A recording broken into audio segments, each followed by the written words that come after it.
Il est 10 h ce vendredi matin lorsque James Rickenson sort du tribunal.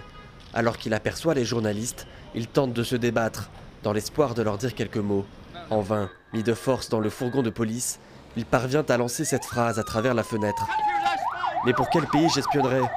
Quelques minutes plus tôt, le cinéaste australien de 69 ans vient en effet d'être condamné à 6 ans de prison pour espionnage. Une décision incompréhensible pour ses proches. Pour nous, pour sa famille, ses soutiens et tout le monde, ça a été un processus tellement long et difficile. Et obtenir ce résultat est tout simplement dévastateur. Nous aurons besoin d'un peu de temps pour nous réunir et déterminer ce qu'il faut faire ensuite. Évidemment, nous n'abandonnerons pas. James Rickenson vit au Cambodge depuis déjà plusieurs années. Le gouvernement du Premier ministre Hun Sen lui reproche sa proximité avec certains leaders de l'opposition et notamment des échanges avec Sam Rainsy, opposant politique en exil en France.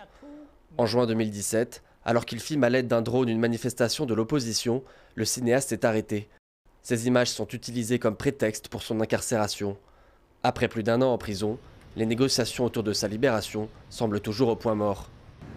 Nous pouvons maintenant faire appel devant la Cour suprême et demander au gouvernement et au roi de gracier M. James. Le Premier ministre cambodgien Hun Sen, ancien Khmer rouge, règne sur le pays depuis plus de 30 ans.